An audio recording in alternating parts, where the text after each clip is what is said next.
Bem-vindos a mais um podcast Construindo Saúde. Eu sou a doutora Cristina Milagre, cardiologista e médica do esporte. E hoje eu vou receber a doutora Graciela Busic. Graciela, é um prazer te receber. A Graciela é endocrinologista, tem mestrado pela Unifesp em endocrinologia, é professora da Faculdade de Medicina Unicid e também é médica do Grupo Fleury. Então, é um prazer te receber, para a gente conversar um pouquinho sobre obesidade, as novidades que a gente tem aí dessas definições novas sobre a questão da obesidade e o tratamento. As famosas canetas, que todo mundo hoje quer saber, quer usar, mas ainda a gente tem pacientes que acham que isso é perigoso, que não quer usar de jeito nenhum porque acha perigoso. Então, assim, a gente vai vir aqui para conversar um pouquinho sobre isso. Sabemos que a obesidade é um problema de saúde pública mundial, né? Mais da metade da população no Brasil tem sobrepeso ou obesidade, né? Então, é um assunto que a gente tem muito que falar, que daria para fazer milhões de podcasts, né? Então, Graciela, bem-vinda mais uma vez. Obrigada, Cris, pela oportunidade. A gente vai falar aqui de uma patologia, uma doença, né? Cada vez epidemiologicamente falando, importante, que está aumentando absurdamente, mundialmente, não só no Brasil, né? Então é importante a gente ter cuidados. E é uma patologia, uma doença que traz várias outras com ela, consigo. E aumenta muito o risco do paciente ter uma doença cardiovascular, até câncer e várias outras coisas, né? Pois é, aí a gente tem essa novidade que veio agora, né, sobre a definição da obesidade, porque a gente usa o IMC, que é o cálculo do peso dividido pela altura ao quadrado, e aí Que a gente é o sabe... índice de massa corpórea, né? O IMC, Índice de Massa Corpórea. Para quem não sabe, né, o nosso podcast aqui é para a gente explicar para você que não é da área de saúde, para você paciente, né, então... A gente, às vezes, erra muito nessa questão do IMC, porque, às vezes, a pessoa tem muito músculo e ela vai ser mais pesada, e a gordura... E não necessariamente é ruim, né? Exatamente. Então, na verdade, o que acontece é que a Organização Mundial de Saúde, a classificação da doença obesidade em si, hoje o que a gente tem na literatura é pelo índice de massa corpórea. Mas o que a gente vem estudando e vendo nos últimos anos, né, principalmente na última década, é que talvez não seja uma forma justa de classificar a obesidade. Porque não necessariamente é o que você está falando. Se o paciente ele tiver uma vantagem de massa muscular, que metabolicamente falando, né, que para a nossa saúde metabólica é sensacional, bom, sensacional, não necessariamente o fato dele ter um IMC aumentado vai ser ruim. Então, isso tudo vem sendo estudado como uma maneira de melhorar, como dizendo para ser menos injusto mesmo, né? Para a gente detectar as pessoas com obesidade, mas que realmente elas tenham uma doença por trás dessa adiposidade, desse excesso de gordura. E é isso que nos preocupa. É essa saúde que a gente preocupa e que a gente quer devolver para o paciente, né? Que a gente quer modificar nele. Então, agora, mais recentemente, o que a gente teve de mais novo, né? Agora, em janeiro, a comissão de uma instituição grande de pesquisa, que é a The Lancet, se reuniu com várias instituições mundiais, grandes entendedores em obesidade, e verificou-se que talvez a gente deixe de lado o IMC, isso ainda não é mandatório, é uma sugestão, é uma apresentação de resultado, né? Talvez seja mais importante a gente enxergar o paciente como que ele é do ponto de vista de composição corporal, como que ele é por dentro, se tem excesso de gordura, se tem excesso de músculo, e aí o que ele tem de doença, além desse excesso de peso, e aí a sugestão seria dividir em obesidade clínica ou pré-clínica. Obesidade clínica é quando aquele excesso de gordura já gerou doença. Já faz diferença para o corpo, já está gerando gordura nas vísceras, que é a gordura no fígado, aumento de colesterol, diabetes, que já tem as doenças, as comorbidades associadas, né? E a clínica seria aquela situação de excesso de peso, mas ainda que não está gerando doença. Então, talvez a obesidade na fase pré-clínica, talvez a gente ainda espere, né, para tratar, seja mais enfático no modelo de mudar estilo de vida, de melhorar a alimentação, de melhorar hábitos. Porém, na fase clínica, o que enfatiza-se é que a gente pese mais a mão para tratar, que entre de uma forma mais aprofundada para que realmente mude. Eu falo para os pacientes assim, eu sempre falo isso, olha, o MC é relativo no contexto, mas, por exemplo, se você é uma pessoa que nunca fez exercício, que está acima do peso, sua alimentação ruim, provavelmente esse MC seu é real. Ele tá de acordo. Né? Exato. Provavelmente. Agora, se você é uma pessoa que sempre fez exercício, sempre teve músculo, de um tempo pra cá ganhou peso, talvez aquele IMC não reflita tão real o seu quadro. Então, assim, eu sempre falo, a gente tem que olhar o macro. E quando a gente olha para a obesidade, a gente tem que pensar o seguinte: a obesidade é uma doença, né? E a gente tem que ter muito respeito e muita atenção e um olhar para o paciente com obesidade. Porque muitas vezes ele nem vai no médico porque ele, às vezes, nenhum médico chamou atenção para aquilo. Falou, olha, quem sabe a gente toma uma medicação para te ajudar, para você puxar o fio da meada, assim. Você começa a desenrolar um novelo e aquilo vai acontecendo. Então, assim, por que aquela pessoa chegou naquele peso, né? Qual que é o peso maior que ela tinha e o menor que ela já teve, qual o momento que ela tá da vida. Então, assim, a gente sabe que essa questão da obesidade, ela é muito, assim, é multifacetada mesmo. Multifatorial, né? né? Multifatorial. E se você não tiver o foco de tratar a doença, você vai começar a tratar ao redor dela. Da doença, aí você vai as tratar consequências, Isso. né? Você não vai tratar a causa. Aí o paciente chega tomando remédio para pressão, para resistência insulínica, para colesterol, aí ele tem a apneia do sono. Eu falo, olha, vamos fazer uma coisa? Vamos tratar o cerne da questão? Você precisa olhar para a obesidade. Então, assim, nós médicos também temos essa responsabilidade de mostrar para o paciente o quanto é necessário ele olhar para aquela condição para que ele não tenha outras, né? E a gente sabe que existe uma dificuldade mesmo das pessoas que sempre tiveram obesidade. O grande diferencial nessa questão, obesidade é doença. Ah, mas o que isso tem de diferente? A questão é, a doença, ela tem uma justificativa, ela tem uma explicação fisiopatológica. Exatamente. Por que aconteceu aquela doença? Ou seja, então tem várias partes envolvidas na fisiopatologia da doença para explicar por que se chegou naquele peso. E não só porque não faz nada e come tudo que quer. Tem outras coisas envolvidas, às vezes é até comportamental. Isso faz parte até do sistema nervoso central. Então, como doença, ela tem que ser tratada. E hoje é muito importante, porque antigamente as nossas opções de tratamento eram muito pobres, era né? mais risco do que benefício. Exatamente. E isso hoje está invertendo muito, já inverteu-se muito. E né? as Então, pessoas... por isso que o olhar mudou até para essa doença, porque o tratamento está muito melhor. Exatamente. E as pessoas ainda têm um pouco dessa visão que remédio para emagrecer faz mal. Mas não é para emagrecer, é para tratar uma doença. Porque assim, quando você fala para emagrecer, fica parecendo que você está escolhendo um caminho fácil. E de fácil não tem nada. É muito difícil. Só que quando você... E eu sempre faço uma analogia assim. Falo, olha, se você chega aqui no consultório e eu falo para você que você tem que tomar remédio para pressão, porque mesmo você correndo, fazendo exercício, sendo magro, comendo saudável, você é hipertenso, para obesidade é a mesma coisa. Por que você não pode fazer um tratamento que vai te ajudar a tratar uma doença que gera outras? Então, a gente também precisa desmistificar e desconstruir tudo isso que foi construído ao longo, né? esse preconceito de achar que a pessoa está tomando remédio, que ela está indo para o caminho fácil. Gente, não tem nada de fácil, é muito difícil. Na verdade, os pilares, né, do tratamento é alimentação, exercício físico, a questão emocional e o medicamento. Igual a pessoa toma remédio para pressão e para o diabetes, mas ela tem que comer direito, senão o diabetes não controla, ela tem que fazer exercício. Então, é só mudar o olhar do pessoas, paciente. mas então 100% vai para medicamento? Não. Não. Depende do momento. Exatamente. Às vezes o paciente está no momento que ele consegue sem o medicamento, ou às vezes ele consegue sair da doença sem o medicamento, mas num momento de manutenção ele precisa da medicação. Então, por isso que é individualizado, né? Isso tudo é olhado e acordado com o paciente. Cada um tem o seu momento e cada um tem o seu ritmo também.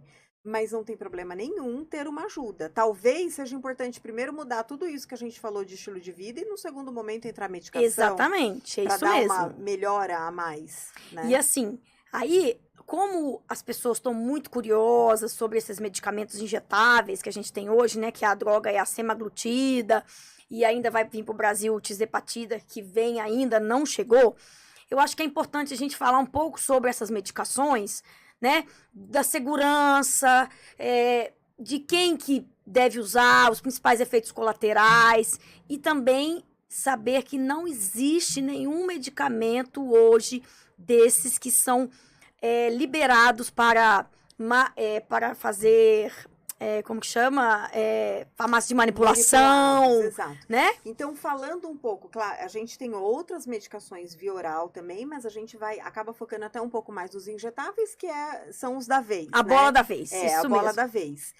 A gente tem a semaglutida, né, que é a substância aí com a liraglutida também, que são duas substâncias importantes que mudaram a história da obesidade, não só no benefício da perda de peso, mas com vários outros benefícios, até de proteção cardíaca, renal, tanto em diabéticos quanto em não diabéticos, né? E a gente tem a tirzepatida, que é o que já foi aprovada pela Anvisa, vai ser comercializada no Brasil, vai chegar no Brasil, e que tem até uma perda de peso superior à semaglutida, né? São ótimas opções, claro que quando a gente fala de tratamento de doença, não é a mesma receita para todo mundo, então o ideal é que seja individualizado, qual é a medicação ideal para o seu perfil de padrão alimentar. Hoje isso já é comprovado também, que quanto mais a gente ajusta o tratamento ao padrão alimentar do paciente, maior a chance de sucesso desse tratamento, né? Porque então, às vezes pode ser que a melhor opção seja o injetável ou não. Sim. Tudo vai depender do que o paciente apresenta, né? E é super importante, além da prescrição médica, acima de tudo, o acompanhamento médico, né? Então, essas medicações, as sociedades até fazem um apelo para que elas não tenham padronização para manipulação, nem para fórmulas fora da própria indústria, então a gente não tem um controle de qualidade, segurança e eficácia, então para a gente ter certeza do efeito, é medicação que foi predestinada para isso, né, que é o que vem lá da indústria. Eu vi pacientes tomando fórmula que tem tirzepatida, então assim...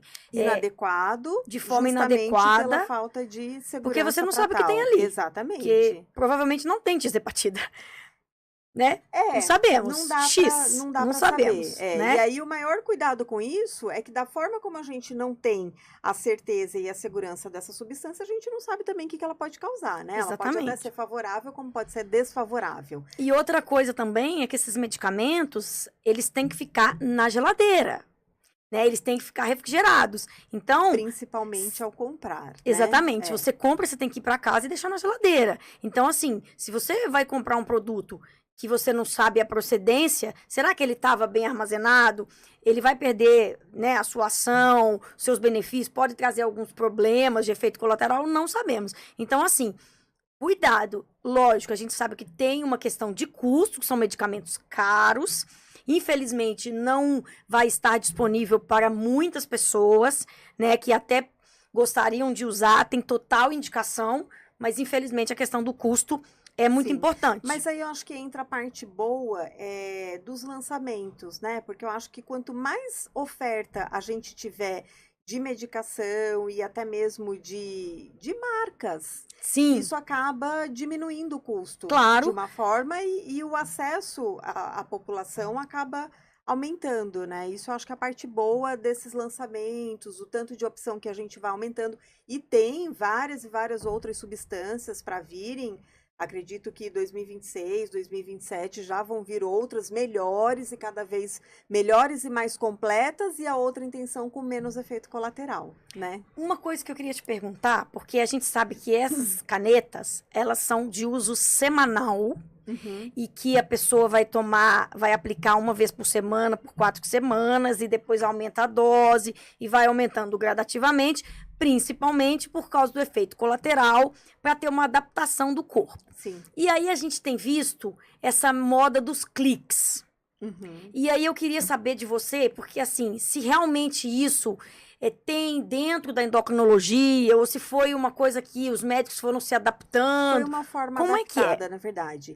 A indicação é que se não utilize de cliques, que não faça uso diário para uma substância que é feita para usar uma vez por semana, né? Então, assim, a gente recomenda que se faça dentro daquele controle de qualidade da forma como a Como medicação foi foi aprovada e como estudada? ela foi testada e estudada, Sim. né? Da mesma forma acontece com os cliques. É que são as adaptações diárias, né? Que por bula, na verdade, não se É, indica o uso por e a cliques. gente tem visto isso também. Aí, às vezes, o Sim. paciente fala assim: ah, não, porque aí fica mais em conta, enfim.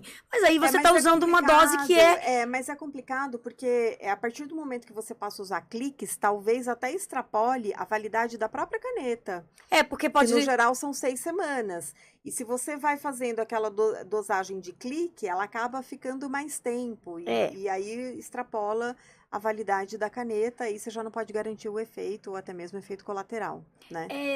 sabidamente, assim, não existem grandes contraindicações para essas drogas, né? Assim, para esses medicamentos injetáveis, do ponto de vista assim, não, olha, uma coisa assim, contraindicada, não tem, né? A gente sabe, assim, que o efeito gastrointestinal, o efeito colateral É, mais significativo é no trato gastrointestinal, o né? efeito colateral mais anunciado, né, esperado e apresentado é o gastrointestinal, que seria náusea, vômito, tanto constipação quanto diarreia, Isso. depender da alimentação do paciente. E é justamente por isso que a dose ela é titulada. Então a gente começa numa dose bem pequenininha e vai aumentando aos poucos, e depois vai aumentando de acordo com a resposta ao tratamento. Aí vai se ajustando. Por isso que o paciente tem que estar sempre sendo reavaliado, vendo se realmente está sendo eficaz aquele tratamento, se não tem que trocar a medicação. E outra É uma coisa, não é um reavaliação medicamento constante. que você vai usar um mês para entrar no vestido que você vai numa festa, num casamento. Por quê? Exato. Porque você tem que aumentar gradativamente. Então, por exemplo, se você vai chegar na dose máxima, por exemplo, a semaglutida, que antes era só até 1 miligrama, né? A gente tem 0,25, depois passa para 0,5, 1 miligrama, e aí depois veio a dose de 1,7 e 2,4. Então, são 5 doses, ou seja, a pessoa demora 5 meses para chegar na dose máxima. Então, é muito difícil ela fazer um tratamento que ela consiga chegar no peso ideal em menos de 1 ano, porque quase 6 meses vão para chegar na dose máxima. Exato.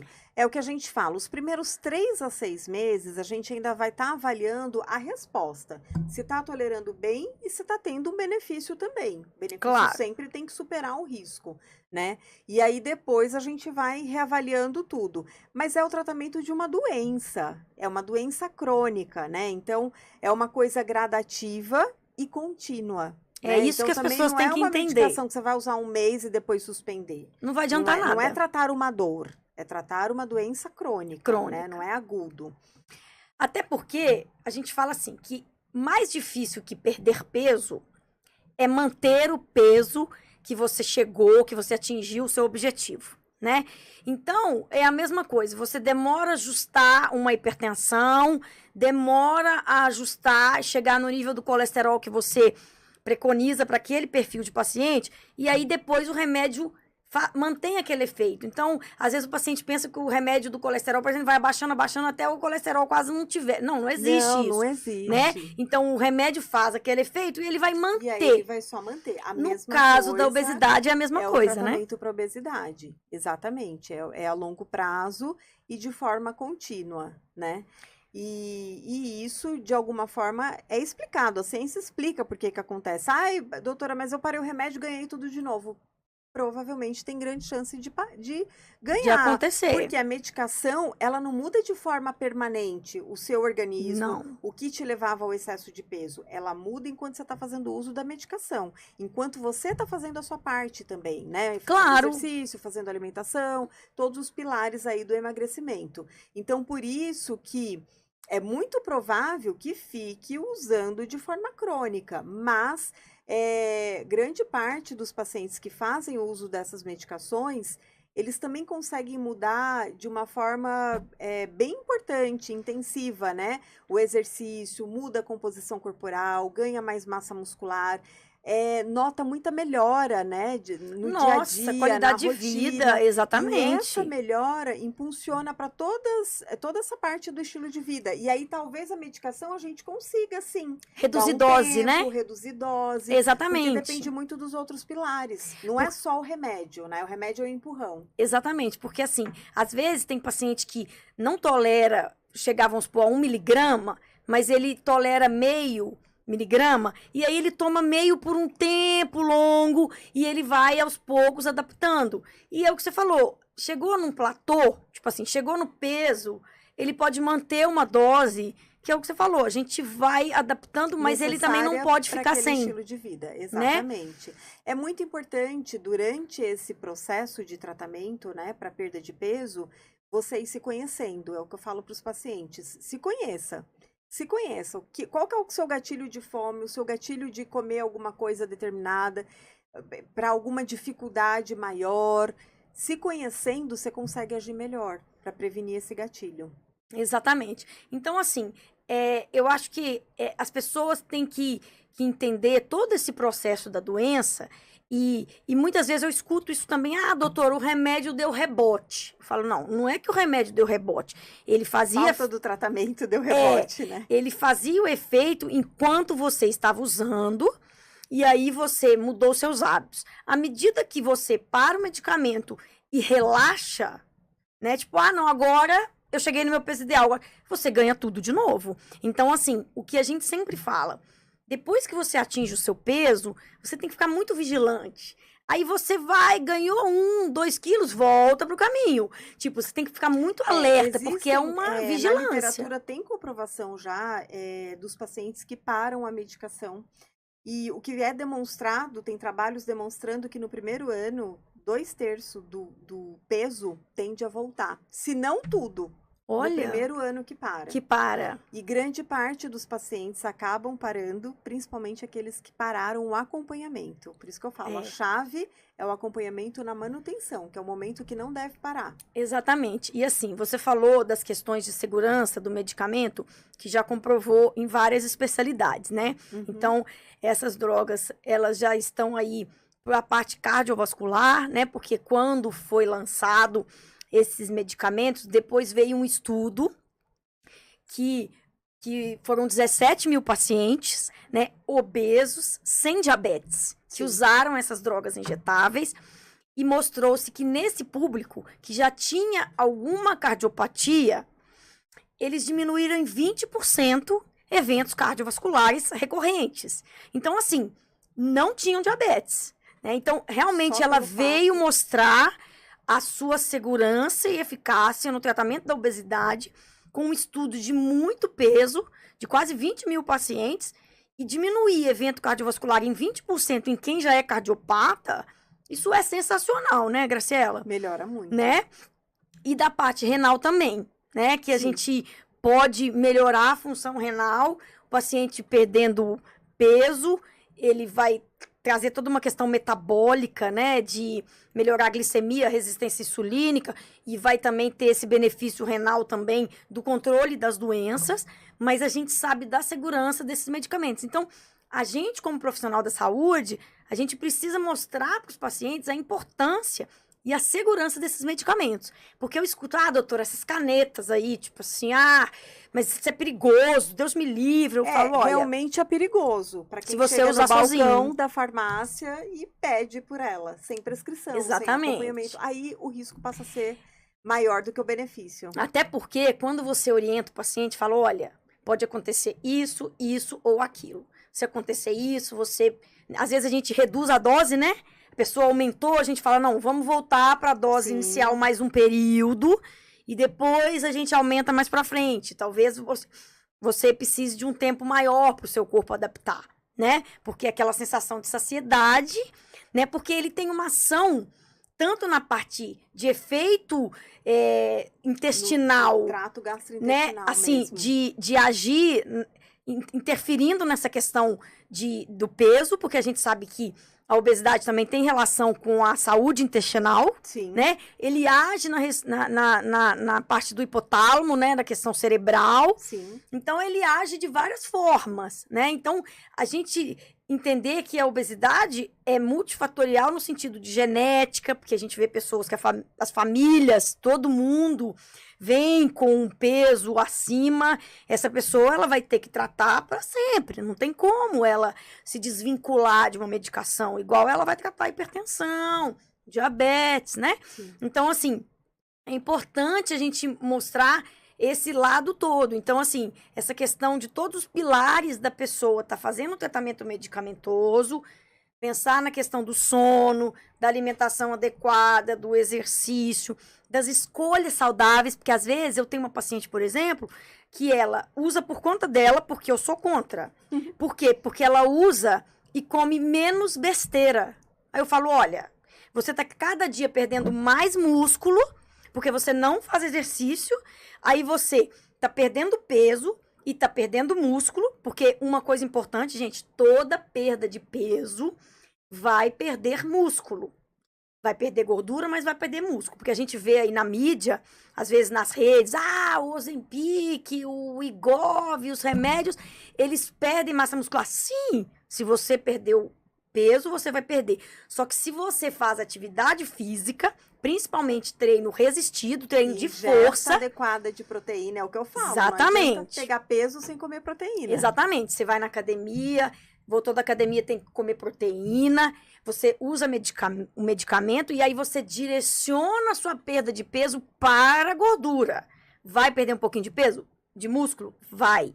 Né? Então, isso tem que ficar muito claro para todo mundo, porque isso é um processo natural do corpo. Sim. Então, se você opta por essas medicações sem fazer treino de força, pilates, musculação, crossfit, enfim, qualquer um desse tipo de treino funcional, você vai ficar cada vez perdendo mais músculo, e aí na hora que você tiver o reganho, você ganha mais gordura e cada vez você vai perdendo mais. Fica mais difícil. Porque quanto mais músculo você tem, melhor mais fácil você consegue manter. Para você manter o peso, né? Então, assim, a gente tem que entender tudo isso, porque você tem que estar engajado nesse processo de falar, olha, eu vou fazer todo o dever de casa, né? Eu sempre brinco com o paciente, olha, me ajuda a te ajudar. Eu faço a minha parte e você faz a sua, mas não tem almoço grátis, não tem milagre. O custo tem que valer a pena. Claro, né? você está investindo, Exatamente. Tem que valer a pena, senão ele ajuda sim, mas também se não fizer a sua parte não vai ajudar por muito tempo. Exatamente. Bom, a gente está chegando aí no final do nosso podcast, esse assunto aí que, né, é o frisson do momento, todo mundo quer saber, né? Então, assim, procurem profissionais capacitados, não façam tratamento sozinhos, vá na farmácia, compra um remédio, lê na internet, isso não pode. Por quê? Porque a gente já sabe o que vai acontecer. A gente já sabe que você vai dar um medicamento, que pode acontecer isso, igual você dá um remédio para pressão. Você tem paciente que toma glifage e solta o intestino. A gente já sabe as coisas que podem acontecer. Então, quando você fala com o paciente, olha, isso aqui é normal, pode acontecer com você, ele vai sentindo segurança e continua no processo. Senão ele tem um negócio, ele para o remédio, ele abandona o tratamento. Acaba ficando mais difícil. Né? Então, eu sempre falo, a gente tem que ir de mãos dadas com o paciente. Eu falo que consultório é gostoso para quem gosta de fazer, mas dá trabalho. Porque cuidar de gente dá trabalho, né? E você tem que estar disposta. Mas é muito prazeroso também. Sim. Quando você recebe o paciente que tá com os resultados positivos, o paciente tá com outro Teve astral. melhora, mudou de vida. Isso, né? aí o paciente começa a fazer exercício, aí ele fala, doutor, agora eu não vou sair mais do exercício, nossa, virei a chave, papapá. Isso é muito legal, isso gera um empoderamento. É o que eu falo, devolve saúde, né? Devolve a gente saúde. consegue devolver saúde. Exatamente, e isso gera confiança, autoconfiança, empoderamento, né? Então, assim, autoestima, tudo. Né? Então, assim, eu tive uma paciente que ela perdeu peso e, assim, quando ela estava acima do peso, ela só usava marrom, sabe? Cabisbaixa, sabe? Roupas escuras. Gente, ela perdeu peso, mas ela andava num prumo, sabe? Colar, roupa colorida, arrumava o cabelo. Então, assim... Muda até o astral, Muda né? tudo, né? Então, assim, é o que eu falo. Se as pessoas quiserem construir saúde, a gente está aqui para ajudar, para esclarecer, porque é uma parceria médico-paciente. Sim.